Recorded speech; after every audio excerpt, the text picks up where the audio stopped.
오늘 성경 말씀인 에스겔 40장의 말씀을 보면 1절에 우리가 사로잡힌 지 25해가 되었고 또 성이 함락된 후 14째 년이 지났다라고 이야기합니다. 사로잡히고 함락된 바로 그 시간이 25년 그리고 14년이 되었다라는 것, 어떻게 보면 지금 함락되고 또 포로로 잡혀온 이스라엘 백성, 특별히 유다 백성들의 현재 상황은 절망적인 상황입니다. 바벨론이라는 이방 땅에 그들이 잡혀온 지가 25년이 되었고, 하나님께서 다스리고 지키시는 이스라엘과 예루살렘이, 그 성이 무너졌다라는 것, 그게 벌써 14년이 지나갔다면 성이 함락됐다는 이야기는 더 이상 하나님이 우리와 함께 계시지 않음을 의미하고, 그들이 지금 사로잡혀 온 지가 25년이 지났다는 이야기는 그들 가운데 절망이 깊이 있게 뿌리 내렸다라는 것을 의미합니다. 때로 인생의 삶을 살아가다 보면 절망이 우리의 삶에 깊이 있게 뿌리 내릴 때가 있습니다. 그 절망이 우리의 삶의 곳곳마다 스며들어 우리의 모든 감각에서 희망이라는 글자를 지워버리는 그런 때가 찾아오게 됩니다. 어쩌면 지금 현재 이스라엘 백성이 맞이하고 있는 그 현재 상황이 바로 이런 상황입니다. 그들의 삶에 아무리 돌아봐도 희망이 보이지 않습니다. 아마도 포로로 잡혀온 지가 25년이라는 이 말 속에 담겨있는 중요한 의미는, 그들이 포로로 잡혀왔지만 그들 속에 가졌던 유일한 희망은 예루살렘 성은 하나님이 지켜줄 거라는 그런 희망이었을 겁니다. 그런데 얼마 지나지 않아 그 예루살렘 성이 멸망하고 무너졌다는 그 소식은 그들 속에 그나마 가지고 있던 희망의 끈마저 완전히 끊어져 버리는 그런 삶의 모습이었다는 것을 발견하게 됩니다. 희망이 사라지고 아무리 돌아봐도 우리의 감각 속에 희망이 샘솟지 않는 그런 절망적인 상황이 찾아올 때 여러분들은 어떻게 하십니까? 모든 감각에서 이거는 이제 끝이다, 벼랑 끝이다, 더 이상 어떤 삶의 환경에서도 희망이 보이지 않는다라고 이야기할 때 우리는 어떻게 그 상황 가운데 살아가고 있는가라는 겁니다. 그런데 오늘 성경 말씀에 보면 포로로 끌려온 지 25년이 되었고 예루살렘 성이 무너진 지가 14년이라는 시간이 지나갔지만 하나님의 희망은 바로 거기에서 시작됩니다. 우리는 도저히 희망이 없다라고 말하는 희망의 모든 감각이 인생 가운데 사라져버린 바로 그 상황 가운데 하나님은 에스겔을 통해 여전히 너희에게 희망이 있다라고 말씀하십니다. 그래서 오늘 우리가 성도의 삶 가운데 기억해야 될 것은 눈에 보이는 상황에서 희망을 찾는 것이 아니라 우리의 희망은 하나님께 있다는 사실을 성경은 우리에게 강력하고 분명하게 말씀하는 겁니다. 그러므로 우리의 모든 삶이 때로는 희망이 보이지 않는 절망, 아무리 돌아봐도 희망세포가 느껴지지 않는 암담한 현실 속에 우리가 살아갈지라도 눈을 들어 하나님을 바라보고 하나님께서 우리의 삶 속에 만들어내시는, 하나님께서 우리에게 보여주시는 바로 희망이라는 두 글자를 볼 수 있는 영적인 은혜가 여러분 삶에 가득 넘쳐나기를 주의 이름으로 축원합니다. 그 하나님의 희망이 어떻게 시작되는가를 보니까 2절 말씀에 보니까 1절 뒷부분 보십시오. 그날의 여호와의 권능이 내게 임하여 나를 데리고 이스라엘 땅으로 가셨다. 그 희망의 시작이 이스라엘 땅에서 시작됩니다. 그리고 2절 말씀에 하나님의 이상 중에 나를 데리고 이스라엘 땅에 이르러 나를 매우 높은 산 위에 내려놓으시고, 여기서 말하는 매우 높은 산이라는 것은 예루살렘을 의미하죠. 예루살렘은 더 나가서 하나님의 성전이 있는 바로 그 땅이 예루살렘이죠. 예루살렘이란 이 지역 자체가 요새이죠. 높은 곳에 있어서 쉽게 침범당하지 않는 그런 땅입니다. 그렇게 이스라엘 백성들은 자부했습니다. 우리가 가지는 천의 요새 같은 이 지역은 어떤 누구도 침범하지 못한다라는 자신감, 자만감이 있었지만 결국은 예루살렘이 함락당하고 성전이 무너지는 고통과 비극을 그들이 경험하게 됩니다. 중요한 것은 하나님이 그 지역으로, 그 땅으로 하나님이 데려가셨다라는 사실에서 우리는 희망을 보게 됩니다. 그리고 3절 말씀에 보니까 내가 거기에 이르니 모양이 녹같이 빛난 사람 하나를 만나고, 여기서 노시라는 이 단어는 성경 안에서는 일반적으로 견고함과 확실함을 의미하는 그런 의미로 많이 사용됩니다.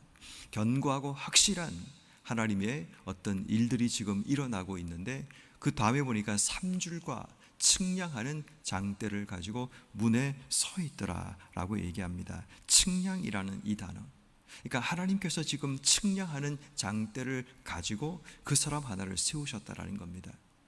성경에서 특별히 이 에스겔서에서 측량이라는 것은 하나님의 공의롭고 의로운 하나님의 절대 기준을 의미합니다. 그러니까 하나님께서 정하신 기준, 그건 거룩함과 하나님의 공의를 의미하는데, 그 하나님의 거룩함과 공의의 절대 기준이 측량이라는 이 단어를 통해 지금 드러나는 겁니다. 세상적인 기준과 잣대가 아닙니다. 하나님이 지금 세상 가운데 공의롭고 거룩한 기준과 그 판단 기준을 가지고 하나님이 지금 측량을 하신다라는 겁니다. 그러니까 다시 말해 우리 인생의 희망이 어디에서 시작되는가 하면 하나님께서 보여주시는 이상적인 그 장면 가운데 등장하게 되는데, 특별히 하나님의 기준이 우리 삶 속에 새로운 희망의 시작이 됨을 우리에게 보여주고 있습니다. 결국 지금 이 하나님의 이상, 측량하는 이 모든 일의 핵심은 뭐냐면, 지금 뭘 측량하는가 하면 바로 성전을 하나님께서 그들에게 보여주는 겁니다. 다시 말해 하나님이 새롭게 지으실 그 성전의 측량 기준, 또 측량을 통해서 그 사이즈와 규격과 구도를 하나님이 지금 그들에게 보여주고 있다는 사실을 발견하게 됩니다. 그러니까 이 측량의 내용이 얼마나 되는가, 이 부분을 우리가 해석할 필요는 없습니다. 말 그대로 측량이기 때문에 이게 구조가 어떻게 되는지, 사이즈가 어떻게 되는가를 보여주는 그 내용이니까 그대로만 이해하면 됩니다. 좀 굵직굵직한 부분만 이해를 하자면, 오늘 성경 말씀해 보니까 5절, 내가 본즉 집 바깥 사방으로 담이 있더라 라고 얘기합니다. 제일 먼저 하나님이 지금 앞으로 만들어 가실 그 성전에 제일 먼저 보이시는 것이 뭔가 보니까 담이라는 겁니다. 왜 담일까요? 담이라는 것은 안에 성전을 이제 보호하고 지켜나가는 바로 울타리 같은 것이 담이죠. 이 담이 우리에게 주는 굉장히 중요한 메시지는 거룩입니다. 세상과 구별된 하나님의 성전을 우리에게 보여주시면서 담으로 둘렀다는 것은 하나님께서 거룩하게 구별하시는 바로 그 공간, 그게 바로 성전이라는 사실을 보여주면서 거룩이라는 울타리로 둘러쌌다는 것을 의미합니다. 지금까지 이스라엘 백성들의 생각 가운데는 하나님 백성인 유다와 이스라엘은 하나님께서 담으로 둘렀다고 생각했습니다. 근데 문제는 그 담이 무너졌기 때문에 그들의 인생 가운데 희망이 무너지고 소망이 사라져버린 그런 삶을 살았던 겁니다. 그런데 하나님이 다시 그들에게 담을 세우시겠다라는 겁니다. 여러분, 이것이 얼마나 큰 은혜일까요? 무너진 그 담을 하나님께서 하나님이 거하실 성전을 보여주시면서 내가 너희를 위해서 담을 세우겠다. 이 담은 구별된 지역, 구별된다는 것이 깨끗하다라는 얘기가 아니라 세상에 어떤 것도 들어오지 못하는 하나님의 울타리, 하나님의 담장으로 그들을 보호하고 지킨다라는 이게 담의 의미가 됩니다. 다시 말해 하나님이 다시 담을 세우시고 너희를 지키시겠다, 하나님이 계시는 이 성전과 너희들의 땅을 하나님 붙드시겠다는 하나님의 희망의 메시지가 지금 그들 가운데 있습니다. 1절 말씀과 대조되는 말씀이죠. 그들의 담이 무너졌습니다. 성전이 무너지고 그들이 잡혀오게 되는 그 모든 담이 무너진 그들의 인생 가운데 다시 하나님이 담을 측량하고 세워나가시겠다는 하나님의 메시지가 주어진다면, 오늘 이 새벽에 우리의 기도도 마찬가지 아닙니까?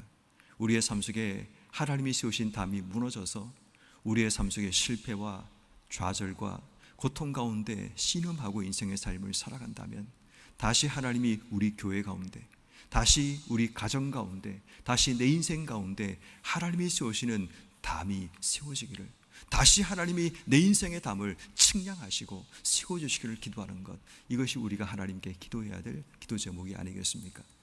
그리고 한데 7절 이하의 말씀에 또 한 가지 이슈를 설명합니다. 그것은 문간에 문지기 방들을 있는데 라고 얘기하면서 문지기 방에 대한 측량 내용을 소개합니다. 자, 그 다음에 소개하는 것이 문지기 방이라는 것. 다시 말해 아마도 이런 구조인 것 같습니다. 성전이 가운데 있다면 그 성전 주변으로 문지기 방이 있어서 문지기들이 그곳에 거주하며 성전을 지키는 그 역할을 감당하게 됩니다.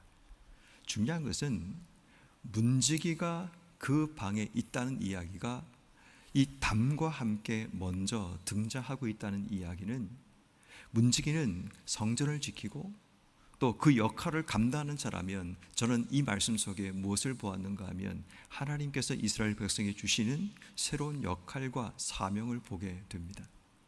너희가 성전을 지키고 너희가 성전을 보호하는 문지기의 삶을 살아야 된다.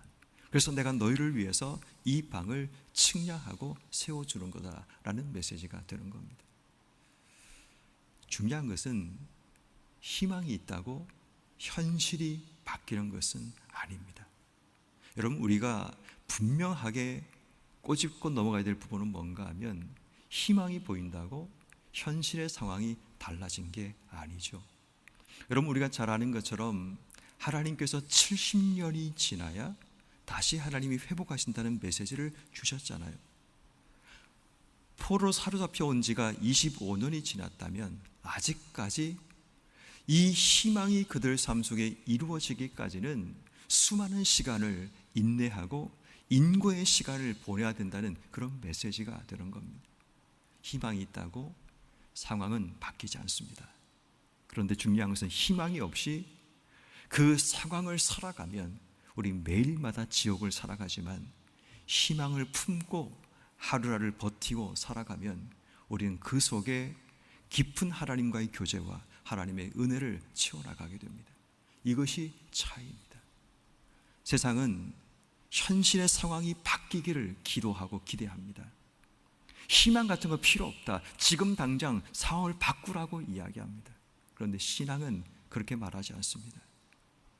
희망이 우리에게 있다면 현실은 중요하지 않는다. 왜냐하면 그 희망이 있다는 것은 하나님이 우리와 함께 하시고 하나님이 우리의 삶 속에 역사를 만들어 가시기 때문인 겁니다. 그래서 우리는 버티고 견디며 나가는 거죠. 어쩌면 오늘 우리는 8.15 광복절 아침을 맞이하게 됩니다. 참으로 일제의 수탈 가운데 수많은 우리 믿음의 선배들, 또 수많은 우리의 조상들이 고통과 시름 가운데 있었지만 그들 속에는 늘 희망이 있었습니다. 빼앗긴들에도 봄은 오는가 라는 그런 시를 통해서도 그들 가운데 가지고 있던 바로 희망이 나타나게 되지 않습니까? 희망이 없다면 그 인고의 시간을 버텨낼 수 없는 겁니다. 그러나 희망을 품었기에 현실은 바뀌지 않고 여전히 암울함과 어둠 속의 인생의 삶을 살아가더라도 그들의 희망이 그들의 삶을 버티고 견디게 만들었다는 것, 이것이 오늘 우리가 기억해야 될 하나님의 생명의 메시지가 됩니다. 사랑하는 성도 여러분, 때로는 우리 인생 가운데 절망이 익숙해지는 삶의 때가 찾아옵니다. 사로잡힌 지 25년이 지나고 성이 무너진 지 14년이 지나는, 아직도 가야 될 수많은 고난의 시간이 남아있는 바로 그때 하나님께서 보여주시는 희망은 그 시간을 버티기 위한 하나님의 은혜라는 사실을 기억하셔서 눈에 보이는 상황이 바뀌지 않아도 우리가 붙들 유일한 한 가지는 하나님께서 보여주시는 희망, 아니 하나님이 우리의 희망이 되어 오늘을 버텨내고 견딜 수 있는 하나님의 은혜가 우리에게 필요합니다.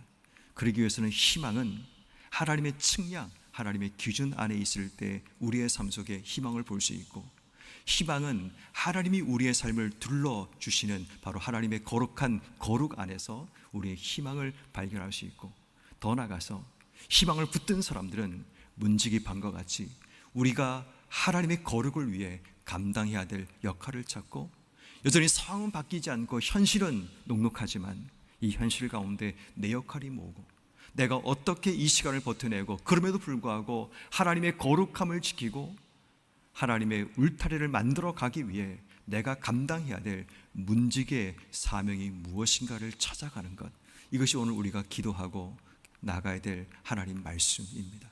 그러므로 희망이 우리 속에 사라지고 절망이 익숙해지는 삶을 맞이하셨다면 환경 속에서 희망을 찾지 말고 바로 하나님, 그 하나님 안에서 희망을 찾을 수 있는 여러분 한 분 한 분 되기를 주님의 이름으로 축원합니다.